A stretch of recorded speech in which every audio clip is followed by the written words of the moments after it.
Baik, bismillahirrahmanirrahim. Assalamualaikum warahmatullahi wabarakatuh. Perkenalkan, nama saya Samsul, Prodi Manajemen Pendidikan Islam kelompok 3 angkatan 2020. Pada kesempatan kali ini saya akan menjelaskan mengenai beberapa hal. Yang pertama yaitu pengertian implementasi kebijakan pendidikan, dan yang kedua yaitu implikasi dan tahap implementasi pendidikan, dan yang ketiga yaitu model implementasi kebijakan pendidikan, yang keempat yaitu pendekatan implementasi kebijakan pendidikan, dan 5 yaitu faktor-faktor penentu implementasi kebijakan pendidikan.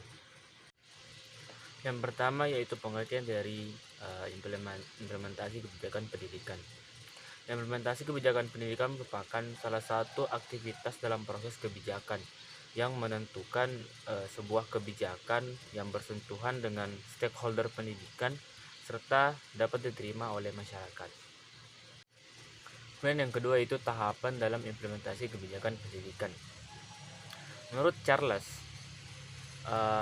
dalam implementasi kebijakan pendidikan itu memiliki 3 tahapan. Yang pertama itu organization atau pengorganisasian. Dalam pembentukan atau penataan kembali sumber daya yang ada, unit-unit serta metode untuk menjalankan program yang sudah ada, yang sudah direncanakan. Kemudian yang kedua yaitu interpretation atau interpretasi, yaitu aktivitas sosialisasi dan penganugerahan kebijakan agar program yang direncanakan itu tepat dan terima dan serta dapat dijalankan. Kemudian yang ketiga yaitu application atau pengaplikasian, yaitu berhubungan dengan perlengkapan penataan rutin bagi pelayanan, pembayaran atau yang lainnya yang disesuaikan dengan tujuan atau perlengkapan program yang nantinya menjadi tolak ukur keberhasilan yang dalam kebijakan tersebut. Dari beberapa ulasan di atas dapat disimpulkan bahwasanya implementasi kebijakan merupakan suatu cara untuk melaksanakan suatu kebijakan dengan tahapan-tahapan yang dilakukan, menjadikan kebijakan tersebut untuk mencapai tujuan yang telah ditentukan sebelumnya. Kemudian yang ketiga yaitu model-model dalam implementasi kebijakan pendidikan. Model yang pertama yaitu model kelembagaan. Dalam model kelembagaan ini berprinsip bahwasanya pemerintah adalah penanggung jawab dalam pembuatan kebijakan. Kemudian model yang kedua yaitu model sistem. Model sistem ini dikembangkan oleh ahli yang bernama Payne dan Naumann. Model sistem ini merupakan model yang menggambarkan kejadian nyata yang terjadi saat pembuatan kebijakan. Kemudian yang ketiga yaitu model penyelidikan campuran. Model penyelidikan campuran atau disebut juga dengan model mixed scanning yang menggunakan aspek-aspek dari dua pendekatan maupun dua sudut pandang. Model penyelidikan campuran ini menuntut pembuat kebijakan untuk menggunakan teori tradisional yang bersifat menyeluruh dan inkrementalisme dengan memperhatikan situasi dan kondisi yang berbeda.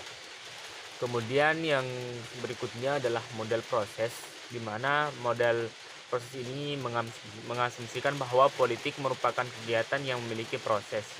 Adapun tahapan perumusan kebijakan dalam model proses yaitu mengidentifikasi masalah, menyusun agenda, merumuskan perancangan kebijakan, pengesahan kebijakan, pencapaian kebijakan, dan penilaian kebijakan.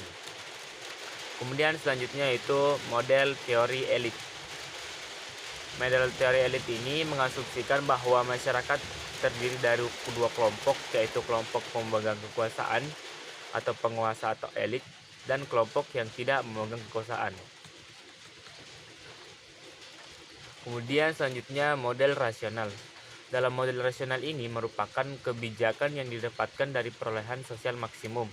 Artinya bahwa model rasional yang digunakan oleh pemerintah harus mampu untuk menghasilkan kebermanfaatan yang maksimal bagi masyarakat.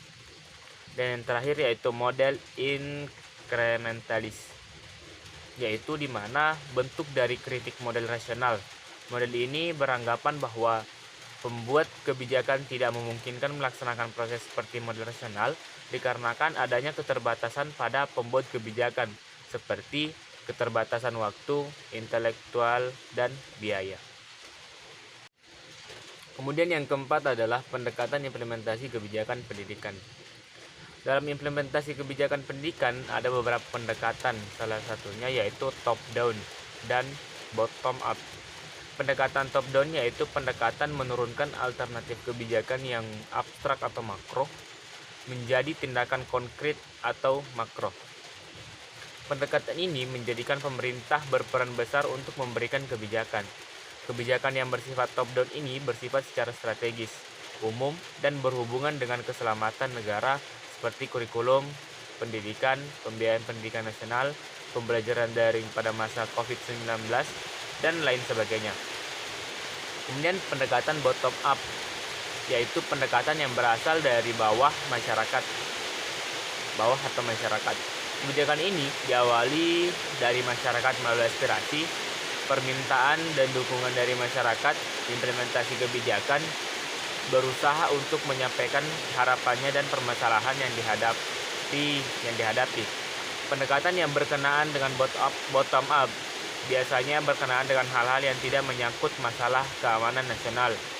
Kebijakan ini berfokus pada hal-hal seperti alat-alat kontrasepsi, padi-varidas unggul, pengembangan ekonomi nelayan, dan lain sebagainya yang berfokus pada satu bidang yang menjadi masalah yang dihadapi. Kemudian yang terakhir adalah faktor-faktor yang menjadi penentu dalam implementasi kebijakan. Menurut George C. Edward mengemukakan bahwasanya faktor-faktor yang menjadi penentu dalam implementasi kebijakan yang pertama adalah komunikasi. Setiap kebijakan akan dilaksanakan dengan baik jika terdapat komunikasi yang efektif antara pelaksana program atau kebijakan dengan para kelompok sasaran. Tujuan dan sasaran dari program dapat disosialisasikan secara baik sehingga dapat menghindari adanya distorsi atas kebijakan dan program. Ini sangat penting karena semakin tinggi pengetahuan kelompok sasaran atas program, maka akan mengurangi tingkat penolakan dan kekeliruan dalam pengaplikasian program kebijakan dalam ranah sesungguhnya. Dan yang kedua yaitu sumber daya. Setiap kebijakan harus didukung oleh sumber daya yang memadai, baik sumber daya manusia maupun sumber daya finansial. Sumber daya manusia adalah kecukupan baik kualitas maupun kuantitas implementator yang dapat melingkupi seluruh kelompok sasaran. Sumber daya finansial adalah kecukupan modal investasi atas sebuah program. Keduanya harus diperhatikan dalam implementasi program atau kebijakan pemerintah, sebab tanpa kehandalan implementator kebijakan menjadi kurang efektif, berjalan lambat, dan seadanya. Sedangkan sumber daya finansial menjamin keberlangsungan program kebijakan. Tanpa dukungan finansial yang memadai, program tidak akan berjalan secara efektif dan cepat dalam mencapai tujuan dan sasaran. Kemudian yang ketiga adalah disposisi atau komitmen. Karakteristik yang menempel erat pada implementator kebijakan atau program, karakter yang penting dimiliki oleh implementator adalah kejujuran, komitmen, dan demokratis. Implementator yang memiliki komitmen yang tinggi dan jujur akan senantiasa bertahan di antara hambatan yang ditemui dan program kebijakan. Kejujuran mengarahkan implementator untuk tetap berada dalam atas program yang telah digariskan dalam guideline program. Kemudian yang keempat adalah struktur birokrasi. Dalam struktur birokrasi menjadi penting karena implementasi kebijakan. Aspek struktur birokrasi mencakup dua hal penting. Yang pertama adalah mekanisme dan struktur organisasi pelaksanaan itu sendiri. Mekanisme implementasi program biasanya sudah ditetapkan melalui standar operational procedure atau SOP yang dicantumkan dalam guideline program atau kebijakan. SOP yang baik mencantumkan kerangka kerja yang jelas, sistematis, tidak berbelit, dan mudah dipahami oleh siapapun karena akan menjadi acuan dalam bekerja implementator.